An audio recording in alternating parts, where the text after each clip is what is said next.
Naam, basi karibu tena katika episodi yetu ya 3 ya Guu Family, na hapa tunaonyeshwa mahali ambako tulikuwa tumeweza kuishia Kanchi alipokuwa ameweza kukabidhiwa katika familia ya kwake Lord Park. Lord Park aliweza kumpokea kwa hekima pamoja na busara, lakini hatukuonyeshwa chanzo cha Kanchi mpaka kuwekwa katika eneo la maji, nini ambacho kimeweza kutokea. Sasa tunaonyeshwa mahali ambako Sojung alipokuwa ameweza kufika katika lile pango akiwa na imani kwamba Woryang atakuwa ameweza kurudi. Akakutana na mwanamke ambaye Woryang alikuwa ameweza kumpa ujauzito, na huyu ni Sewa. Sewa tayari alikuwa katika moyo wake ana mambo mengi sana. Alikuwa ameplan kuweza kumuua huyu mtoto, lakini Sojung aliweza kuandaa dawa pale pale, akaanza kuongea naye maneno mengi sana ya hekima na busara, na kisha akamkabidhi kisu kwa ajili ya ulinzi. Akamwambia kwamba Woryang alikuwa anakupenda sana. Aliweza kuandika barua, ambapo barua hiyo ilikuwa ya siri, na kisha akaingia na kile kisu katika eneo la mtaa. Huku aliweza kupata taarifa kwamba Gwanhun alikuwa katika siku ya leo atafika pale. Hapo alifika pale na kile kisu na akaweza kumjeruhi Gwanhun katika eneo la shavu. Kipindi ambacho anataka kuweza kummalizia Gwanhun, hapo alipigwa upanga mpaka kufa. Huku katika eneo la pango ndipo ambako Sojung aliweza kufika tena kwa mara nyingine, akakutana na barua ile ambayo mwanamke alikuwa ameweza kuiandika, na barua hii ilikuwa inamuomba bwana mkubwa ambaye ni Sojung ampende mtoto huyu, kwa sababu mwanamke huyu hana uhakika wa kurudi huko alipokuwa amekwenda, na kweli tayari alikuwa ameweza kuuawa. Basi Sojung alikuwa ameweza kuomba kwamba kijana huyu anaomba kwamba akaishi na binadamu wa kawaida, ili tu asiweze kupata madhara ambayo baba yake mzazi alikuwa ameweza kumkuta, kuishi katika eneo la pori, yani apate maumivu ya moyo. Mwanamke huyu pamoja na kwamba alikuwa anamchukia mtoto huyu kwa mara ya kwanza, lakini bado alikuwa ameweza kumuombea mema.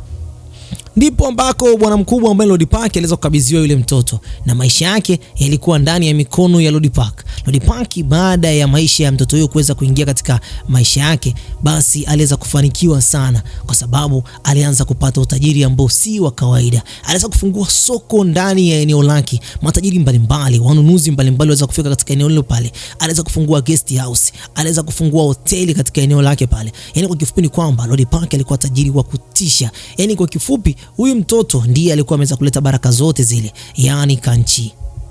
Huko mtaani kuna mzee mmoja alikuwa anazidi kutoa story mbalimbali kuhusiana na maisha ya kwake Lord Park. Alikuwa anazidi kumsifia sana. Akasema kwamba siku moja usiku wa manane, kuna mwizi mmoja ambaye alikuwa ameweza kuiba moja kati ya mazao ya mzee Lord Park. Hapo Lord Park kipindi ambacho alikuwa ameweza kumkamata, hakuweza kumwadhibu mtu yuko, sababu kwa sheria za kipindi hicho ilikuwa kwamba mwizi anapokamatwa anapaswa aweze kuuawa, na unapaswa uombe wewe mwenyewe uliokuwa umeweza kuiba. Mwizi huyu aliomba sana, lakini mwisho wa siku Lord Park aliweza kumkabidhi tena mazao mengine mengi sana. Watoto walikuwa wanafurahi sana baada ya kuweza kusikia zile taarifa. Na katika siku ya leo basi ndipo tunakuja kukumbushwa kwamba Kanchi ni kwa muda mrefu sana sasa hivi amekuwa mtu mkubwa sana, na alikuwa ni mmoja kati ya mtu ambaye hatulii nyumbani. Kila mara alikuwa analeta vurugu kwa mtaani. Hasa katika siku ya leo alikuwa ameweza kuwasababishia miamba fulani ambao ni wauni huko katika mtaa. Mmoja wao anaitwa Maobonchul. Alifika katika eneo hili hapa, anasema kwamba namtaka Kanchi popote pale alipo. Amenipigia vijana wangu. Kuna kijana mmoja ambaye tunamuona hapa mbele. Huyu ndo mtoto wa Lord Park. Lord Park ana mtoto ambaye anaitwa Taeso. Taeso alikuwa anamuuliza Maobonchul, amefanya nini kitu ambacho ni kikubwa kiasi hicho? Akasema kwamba mimi namtaka yeye. Huku Kanchi alikuwa ameweza kufika katika chumba ambacho ni cha binti ambaye anaitwa Miss Jungjo. Sasa Miss huyu katika siku ya leo kwa wanapaswa kuweza kujiandaa, na Kanchi alikuwa ajui hizo taarifa. Sasa katika maongezi yao ya hapa na pale, kipindi ambacho wanaongea, hapo akafika mama yake mzazi Miss Jungju, ambaye mama huyu alikuwa basi yupo na wale wakwe zake wawili, yani wakina mama ambao wanatoka katika eneo basi la wakwe zao. Hapo alipofika pale, Gobdona ambaye ni mfanyakazi wa kwake Miss Jungju, hapo akafunga mlango na kuanza kuogopa kinoma noma. Huku nje alikuwa anazidi kumuita. Mama mzazi akaamua kuweza kuingia huko ndani, lakini kabla hajafika pale mlangoni, hapo basi binti aliweza kumpitisha Kanchi katika eneo la dirisha. Kanchi alikuwa anampenda sana huyo binti, na akawa ameweza kumuuliza kwamba je, ni kweli kwamba unaolewa leo? Maana alikuwa atambui lile jambo na alikuwa amekuja kuchukuliwa na wakwe zake. Basi mama yake mzazi alipoingia huko ndani alilalamika kinoma noma na kusema kwamba nimekuwa nikikukataza mara kwa mara usikae karibu na Kanchi. Mtoto anasema kwamba mimi sikuwa na Kanchi hapa ndani, nilikuwa mwenyewe na nilikuwa najiandaa niweze kutoka nje. Anasema kwamba wakwe zako tayari wameshaweza kufika, unapaswa uweze kuonyesha namna ambavyo unapaswa kuweza kuandaa chai. Yani kwa kwao huko taratibu zao, mwanamke ili aweze kuolewa basi anapaswa awe angalau basi anaweza hata kupika chai. Basi Kanchi akachukuliwa na Taeso mpaka kwake Mobonchul, kwa sababu Mobonchul alikuwa anazidi kuleta vurugu katika eneo lile pale, na siku ya leo wako tayari walikuwa wameshaanza kufika katika nyumba yao. Kwa hiyo akawa anajaribu uweza kumwambia kwamba Kanchi, naomba uweze kuongea na hao watu kwa hekima sana, lakini Kanchi yeye baada ya kuweza kuongea nao kwa hekima akaanzisha tena vurugu pale pale. Baada ya kuweza kuanzisha vurugu, watu wao wakawa na hasira, na Taeso akawa anajaribu kuweza kutumia pesa angalau basi aweze kuwalipa watu wao waweze kuondoka. Akataja pesa nyingi sana, na Kanchi akasema hapana, hizi pesa ni nyingi kiasi hichi. Akaweza kukimbizana nao katika jengo hili. Katika muda ambao alikuwa anazidi kukimbizana, kwa bahati mbaya wakaweza kuingia katika eneo ambalo kikao kilikuwa basi kinafanyika. Miss Jungju alikuwa ameandaa chai yake vizuri sana. Mama yake yuko pale na huyu mama mkwe naye alikuwa pale. Lengo la familia yake kuweza kungangania kwamba aweze kuolewa na hii familia nyingine ni kwamba hii familia ni watu ambao wana pesa. Ndio maana basi walikuwa wanangangania aweze kuolewa nao. Ghafla akasukumwa kuanzia kule chini, alipigwa kinoma noma, akaweza kurukia mpaka juu. Yaani hawa watu walikuwa na hasira. Yaani wakina Mobonchul ni watu huko mtaani walevi tu wa pembe za kienyeji. Ghafla hapo kipindi ambacho wameweza kumsukuma pale, familia ya huyu mama iliweza kukasirika sana, na kisha wakawa wanazidi basi kumzodoa. Lakini hapo Miss Jungju akawa anajaribu kuweza kumuuliza Kanchi, kuna kila kitu kiko sawa? Kiko sawa kweli? Hapo familia yake, yani baba yake mzazi, aliweza kufika pale na walinzi. Yani walinzi wale wakamchukua na kisha wakampeleka, wakampigisha magoti, na hapo mzee akaamuru kwamba wale watu waweze kulipwa pesa na waweze kuondoka haraka sana katika lile eneo, kwa sababu wataharibu taratibu zake. Lord Park akaweza kumpa adhabu Kanchi na kumwambia kwamba utakaa hapa kwa usiku mzima wa siku ya leo, kuanzia hivi sasa hadi kesho asubuhi. Naomba uelewe hilo jambo kwamba kuanzia hivi sasa wewe hapo una adhabu hiyo. Kanchi alikuwa ana la kuongea, alikuwa anajaribu kuweza kuomba msamaha, lakini akaambia kwamba endapo utaweza kutimiza miaka 20 ndipo basi unaruhusiwa kuweza kuzunguka na kuanza kufanya vurugu zako wewe mwenyewe. Mama yake mzazi, binti huyo ambaye anaitwa Miss Jung, alikuwa anamlalamikia sana mume wake na kumwambia kwamba huyu kijana mimi sisi kumtaka katika hili eneo. Anasema kwamba ni mtu ambaye sina imani naye kuanzia hapo zamani, tangu kumleta katika familia hii sina imani naye. Mzee akakumbuka kipindi ambacho alivyokuwa ameweza kumleta mke wake, bado alikuwa analalamika kuhusiana na huyu mtoto. Ghafla kipindi ambacho anaongea pale, uko katika chumba ambacho alikuwa ameweza kumhifadhi huyu mfanyakazi, kwa bahati mbaya aliweza kuangusha chuma inayoshikilia mshumaa. Pale iliweza kumharibu sana mtoto huyu katika eneo la kichwa chake. Basi huyu Lord Park alipofika pale, kwa bahati mbaya ile bangili iliweza kudondoka chini. Kisha katika eneo la kichwa, kipindi ambacho alikuwa ameweza kuumia, sasa aliweza kushangaa kwamba mtoto huyu anapona. Si ana zile nguvu ambazo baba yake mzazi alikuwa nazo. Inamaanisha kwamba huyu mtoto si mtoto wa kawaida. Mzee kipindi ambacho mtoto huyu ameweza kutoka ile bangili, naye mke wake pale aliweza kusikia uchungu. Mke wake akaweza kukimbizwa katika chumba ambacho basi anapaswa kujifungua. Mume alikuwa amekaa nje akiwa na mawazo sana. Asa ndipo akaja kukumbuka kwamba kuna ile bangili alikuwa ameweza kushikilia mkononi. Akayakumbuka maneno ya kwake Sojung kwamba bangili hiyo usifae hata siku moja uweze kuitoa katika mkono wake mpaka pale atakapokuwa ameweza kufikisha miaka 20. Na Sojung alikuwa yuko waziwazi katika siku ya kwanza kipindi ambacho anamkabidhi mtoto huyu. Sasa mzee huyu alivyorudi ndani akamuuliza kwamba wewe ni mkosi au ni baraka katika familia yangu? Naomba nigundue. Akairudisha ile bangili katika mkono wa mtoto huyu, kisha kipindi ambacho ameweza kuirudisha akasikia uko nje huyu moja ya hatari sana. Kisha akaja kuambia kwamba mke wako ameweza kujifungua mtoto wa kiume, una mtoto wa kiume ambaye ndio Taeso kwa hivi sasa.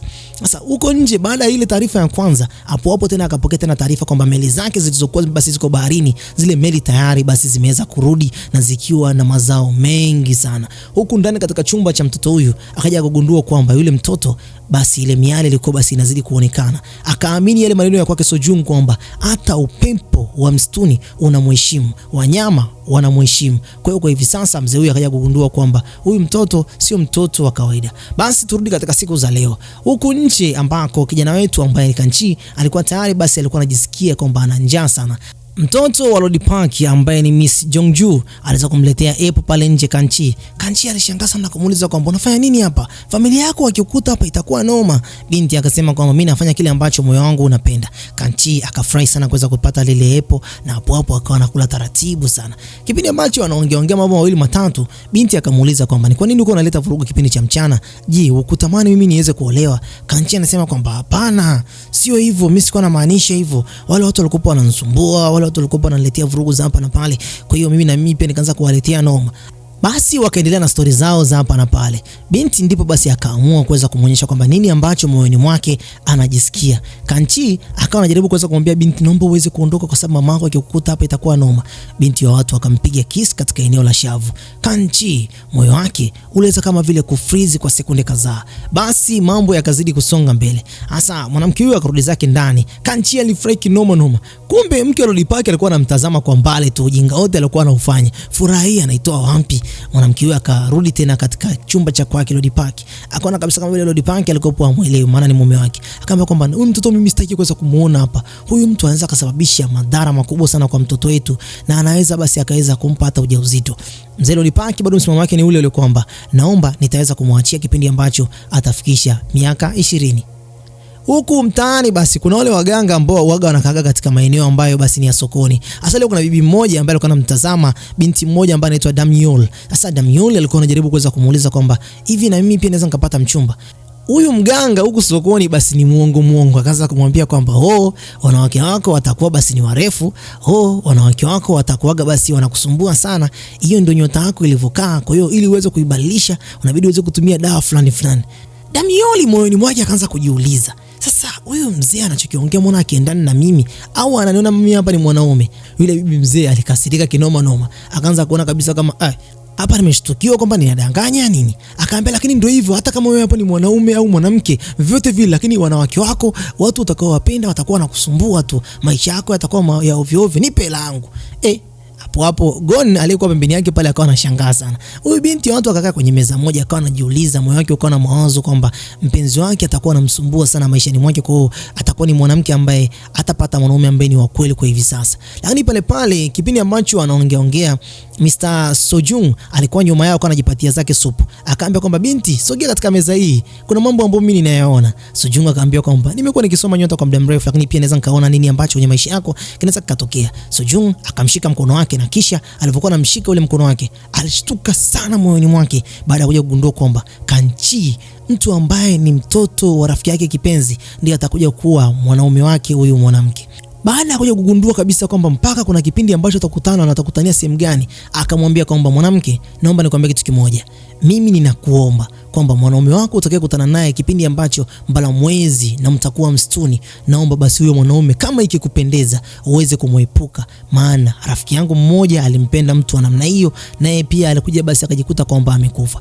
Damiol alijikuta kwamba ameweza kuingia katika msongo wa mawazo maishani mwake. Hasa katika siku ya leo katika nyumba la kwake Lolipaki anza kupokea taarifa kwamba anapaswa aweze kufika katika ofisi ya kwake sheriff. Hasa baada ya kuweza kuondoka tu, mke wake pamoja na mtoto wake wa kiume ambaye ni Taeso walianza kumfanyia manjegeka Kanchi. Wanampangia makazi ambayo hata yeye mwenyewe binafsi hawezi kuyafanya. Basi katika kipindi hicho kipindi ambacho ameweza kupangiwa kazi zile, aliweza kupokea barua kutoka kwake Gobdona. Sasa Gobdona aliweza kumpa barua ile na kumwambia kwamba umeweza kupewa barua hii kutoka kwake Chungju. Lakini ile barua kiukweli haikutoka kwake Chungju, ilitoka kwake mama yake mzazi. Basi walikuwa wameplani kwamba angalau katika ile barua waweze kumwandikia kwamba anapaswa aweze kufika katika eneo ambalo basi ni la mto. Kanchi baada ya kuweza kuisoma katika nyakati za usiku aliweza kufika katika lile eneo, lakini huko katika hilo eneo akakuta kwamba yule aliyekuwa ameplani kwenda kukutana naye hakuwa mwanamke wake, bali alikuwa ni mama yake. Mama mzazi alikuwa ameplani kuweza kumuua kabisa huyo mtoto. Katika eneo ambalo basi sheriff alikuwa anaongea na bwana mkubwa ambaye Lolipaki aliweza kumpa taarifa kwamba watu wamekuwa kiuawa mara kwa mara, na naomba katika kipindi hichi niweze kukupa walinzi ambao walinzi wangu watakulinda wewe pamoja na familia yako. Katika pori zito huku tunamuona bwana mkubwa ambaye huyu ndiye yule ambaye alikuwa ameweza kusababisha madhara makubwa sana katika mji huu. Gwanwon alifika hapa na jeshi lake ambalo walikuwa ni zaidi ya watu 30, na yeye pia akiwepo nyuma yake alikuwa anafuatiliwa na Damiol pamoja na Gon. Hawa ni watu ambao walikuwa wanazidi kumpeleleza mzee huyu na yeye bila kutambua. Hasa nyakati hizo huku kipindi ambacho mama yake mzazi binti ambaye anaitwa Chungju alipokuwa anajaribu kuweza kuongea na bwana mkubwa ambaye ni Kanchi, wakawa wameweza kuplani kwamba wapaswa kuweza kumuua katika usiku wa leo kabla ya Lolipaki kuweza kurudi huko alipokuwa amekwenda. Kanchi aliweza kupambana nao pale, lakini mwisho wa siku akafanikiwa kuweza kukimbia. Kipindi ambacho anakimbia, ile bangili yake si ndipo ikaanza kung'aa. Inamaanisha kwamba nguvu zake zimeweza kuzuiliwa na hii bangili, na hapo akafanikiwa kuweza kukata zile kamba. Alipozikata zile kamba, wakaweza kukimbizana mpaka katika eneo la msitu. Huko msituni Damiol pamoja na Gon walipokuwa wanazidi basi kumfuatilia bwana mkubwa ambaye ni Gwanwon, wakasikia kama vile kuna watu walikuwa wanazidi basi kukimbizana katika pori hilo. Ghafla kumbe ni Kanchi alikuwa anapigana na walinzi wa kwake mwanamke huyu ambaye ni mke wa Lord Park. Hapo binti wa watu baada ya kuweza kumwona Kanchi alikuwa ameweza kuzidiwa, basi naye pia akaingilia katika ule mtanange. Alipambana kinoma noma, kisha akamchukua Kanchi, wakaanza kula raba. Kipindi ambacho Kanchi alipokuwa basi anazidi kukimbia, ndipo Gon naye pia aliweza kuingia pale akiwa ameamua kuweza kuvaa kininja. Huku bwana mkubwa ambaye ni Sojung alikuwa amefika katika lile jengo akiwa na mawazo makali sana, akiwa anaamini kwamba ipo siku Kanchi atakutana na mpenzi yule aliyekuwa ameweza kumuona mchana. Sasa kumbe ndio usiku huu Mbalamwezi katika pori lilikuwa ni kubwa sana. Kanchi alikuwa anamtazama mwanamke huyu, alikuwa hamuoni vizuri, lakini yote haya alikuwa anaamini kwamba ni binti yule ambaye anaitwa Chongju, yani mtoto wa Lord Park. Kumbe sivyo. Basi kipindi ambacho anataka kuweza kuvamiwa tena kwa mara nyingine, Kanchi naye pia akaamua kuweza kumlinda mwanamke huyo, akampiga upanga katika eneo la tumbo bondia mmoja ambaye ni askari kutoka katika upande wa mwanamke yule, na hapo yule askari akadondoka mpaka chini. Kisha akawa amemkaribia yule mwanamke na kumwambia kwamba usijali, Kanchi yupo kwa ajili yako. Binti ndipo basi akashangaa kwamba Kanchi anamshika katika shavu lake, ndipo akakumbuka yale maneno, na hapo akaanza kuona ile miale ya blue akiwa anakumbuka yale maneno ya kwake Sojung kwamba utakutana na mwanaume katika Mbalamwezi, na mwanaume huyo usikae uweze kumkubali katika maisha yako, kwa sababu mmoja kati ya rafiki yangu anaweza kufa kwa sababu ya mapenzi, na mapenzi hayo yalikuwa yameweza kumletea shida. Bana, mimi nafikiri kwamba sitakuwa na zaidi kwa muda huu. Undisha comment yako hapo chini uniambie umeionaje kazi hii. Pia tukutane katika episode ya 4. Bye bye for now.